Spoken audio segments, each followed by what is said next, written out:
नमस्कार साथियों। यूपीएससी ने एक ऐतिहासिक फैसला ले लिया है जिसमें यूपीएससी के अभ्यर्थियों को जो इस बार यानी 2024 में जो मेंस के एग्ज़ाम देने जा रहे हैं, 20 सितंबर से एग्ज़ाम मतलब परीक्षा होने जा रही है। साथ ही साथ जो नेक्स्ट ईयर एग्ज़ाम होगी उसमें जो आपके रजिस्ट्रेशन होंगे, जो भी आप प्रीलिम्स का एग्ज़ाम देंगे या आप मेंस एग्ज़ाम देंगे, यहाँ तक कि आप इंटरव्यू जब आप फेस करेंगे, वहाँ तक आपको अपना आधार कार्ड का वेरिफिकेशन कराना होगा।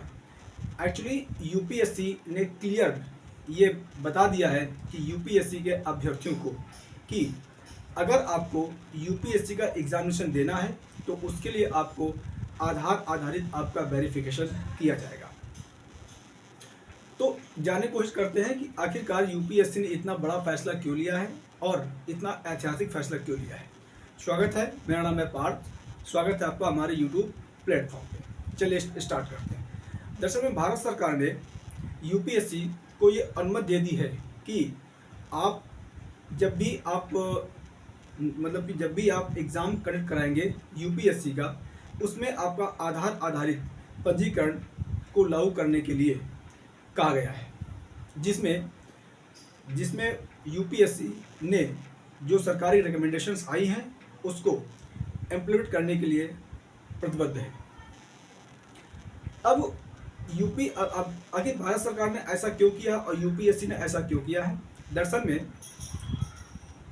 में कार्मिक मंत्रालय ने ये यूपीएससी को यूपीएससी को डायरेक्शन दिया है कि आप ओटीआर यानी कि वन टाइम रजिस्ट्रेशन में भी आप आधार आधारित पंजीकरण करा सकते हैं। अब बहुत से स्टूडेंट के दिमाग में ये चल रहा होगा कि आखिर ओटीआर क्या होता है, वन टाइम रजिस्ट्रेशन क्या होता है। तो देखिए, मैं आपको बताना चाहूँगा कि वन टाइम रजिस्ट्रेशन ऐसा होता है।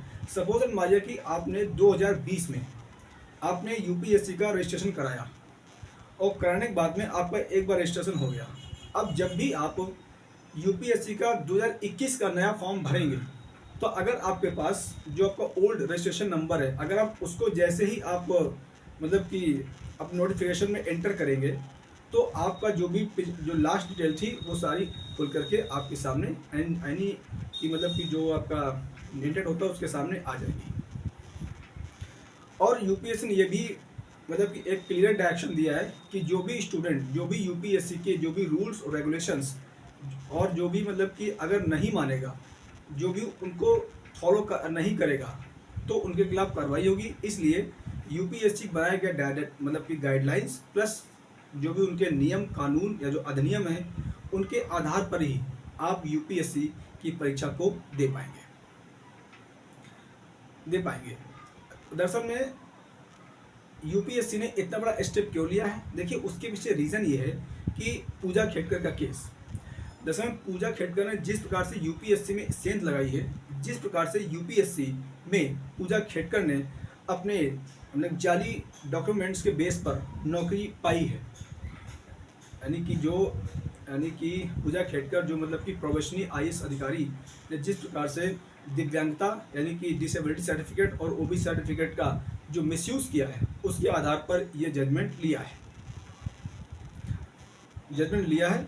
और यूपीएससी ने एक बात और अपने उसमें मेंशन की है कि 2016 को जो आधार यानी कि जो अधिनियम है 2016 आधार कार्ड अधिनियम, उसके अकॉर्डिंग जो भी आपको उसमें जो भी नियम कानून या जो भी उसमें अधिनियम बताए गए हैं आप उनको फॉलो करने के आप उन नियमों को फॉलो करेंगे।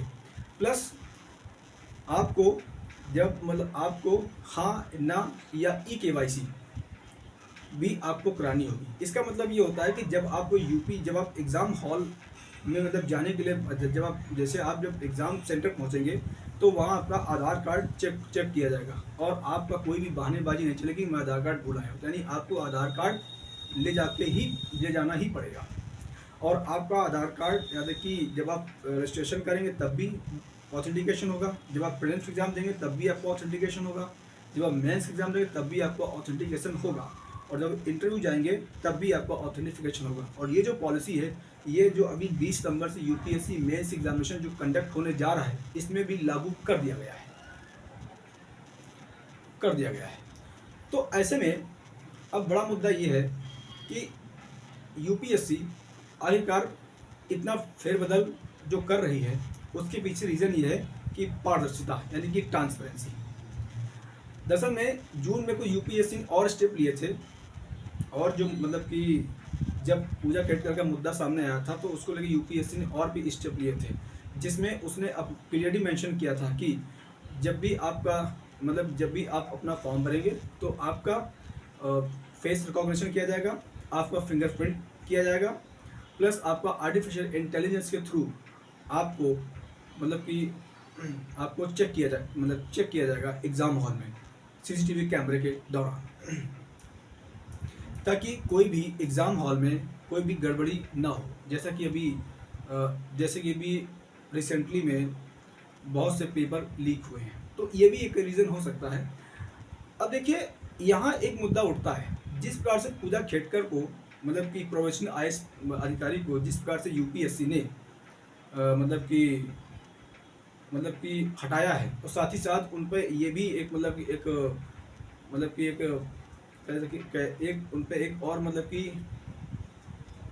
उन पर एक और सैंक्शन लगाया है कि आप मतलब कि यूपीएससी का फॉर्म भरने के साथ साथ आप मतलब कि आप अदर जो भी एग्ज़ाम होंगे उनका भी आप फॉर्म भर नहीं पाएंगे। इसको लेकर के जो पूजा खेड़कर हैं वो हाई कोर्ट गई हैं, और जो सुप्रीम कोर्ट मतलब जो यूपीएससी की जजमेंट को मतलब कि उन्होंने सिरे से मानने से इनकार कर दिया है।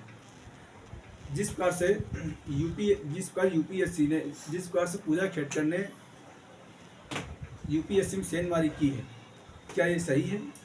यस, ये बिल्कुल गलत है। लेकिन मेरा एक मुद्दा और है, क्या जिन्होंने यूपीएससी में धांधली की, जो भी उस सेंधमारी की, क्या उससे लगता है कि उनको यूपीएससी एग्जाम साथ साथ अन्य एग्जामों में न बैठने की अनुमति नहीं दी जाए, मतलब जैसा यूपीएससी ने किया है मतलब नहीं दी जाएगी?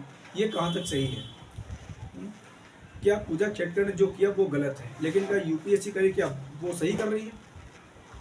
दरअसल में यूपीएससी के अंदर ही कुछ ऐसे यूपीएससी के अंदर भी करप्शन हो सकता है। क्या जब यूपीएससी के अधिकारी जब करप्शन चार्ज पकड़े जाएंगे तो क्या उन पर जो भी सरकार ने जो भी उनको मतलब कि सैलरी दी है, क्या वो पूरी वापस ली जाएगी? अगर यूपीएससी के मतलब मेंबर अगर करप्शन चार्ज पकड़े जाते हैं तो क्या उनके बच्चों को भी जिस प्रकार से पूजा खेड़कर का केस मतलब जिस प्रकार से पूजा खेड़कर को मतलब बैन किया गया है मतलब कि यूपीएससी एग्जामिनेशन तो अदर एग्जामिनेशन के लिए, क्या ऐसा उन पर उनके बच्चों को किया जाएगा कि आप कोई भी सरकारी एग्जामिनेशन नहीं दे पाएंगे?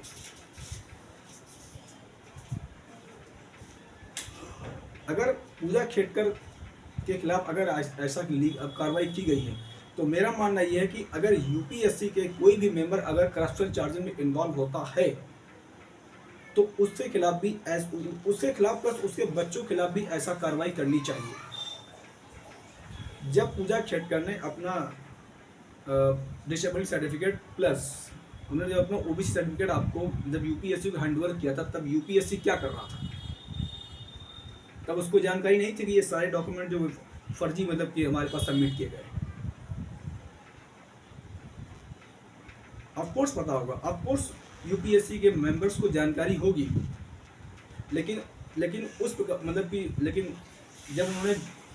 समय उन्होंने इस पर ध्यान नहीं दिया। क्यों? हो सकता है कि करप्शन हुआ यूपीएससी के अंदर ही, तो अगर जो भी करप्शन चार्जेस मतलब कि जैसे अगर फेक मतलब कि जिस प्रकार से पूजा खेड़कर ने फेक डॉक्यूमेंट सर्टिफिकेट सबमिट किए हैं यूपीएससी को, ठीक है, वो गलत है, उसका मैं अपोज करता हूँ, वो सीरियस मतलब बिल्कुल गलत है। तो मेरा मानना ये भी है कि अगर यूपीएससी के मेंबर या यूपीएससी चेयरमैन अगर करप्शन चार्ज पकड़े जाते हैं इस प्रकार के केसेस में, तो उनको सबसे पहले तो यूपीएससी से बाहर निकाला जाए, फिर सरकार जितनी सैलरी अब तक दी होगी उनको सर्विस के दौरान वो पूरी सैलरी वापस ली जाए, प्लस यूपीएससी के जो मेंबर जिसने करप्शन किया हो उनके बच्चों को भी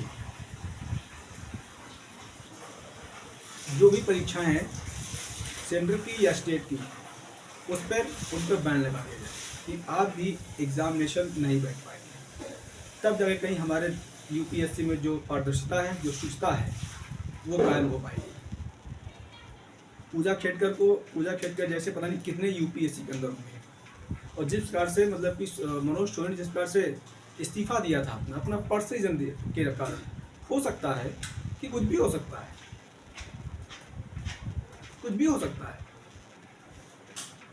पूजा खेडकर केस आने के बाद ही उन्होंने क्यों मतलब अपना क्या कहते हैं त्याग पत्र दिया? उसके पहले दे सकते थे, या पूरी जान मतलब पूरी इंक्वायरी होने के बाद में आप मतलब त्याग पत्र दे सकते थे। तो आप कमेंट में लिखिए कि जिस प्रकार से पूजा खेडकर को यूपीएससी और साझा अदर एग्जामिनेशन के लिए बैन किया गया है, अगर यूपीएससी के प्लस यूपीएससी के मेंबर और चेयरमैन अगर करप्शन चार्ज पकड़े जाते हैं तो क्या उन पर कार्रवाई होगी? क्या उन पर सैलरी जितनी सर्विस और जितनी सरकार ने सैलरी पे की वो सब वापस ली जाए? और साथ ही साथ प्लस उनके बच्चों को हमेशा के लिए सरकारी परीक्षा के लिए उन पर रोक लगा दी जाए। आप हमारी बात से कहाँ तक सहमत हैं? अपने कमेंट हमारे कमेंट बॉक्स में आप लिख के भेजिए। आपको बहुत धन्यवाद। वंदे मातरम।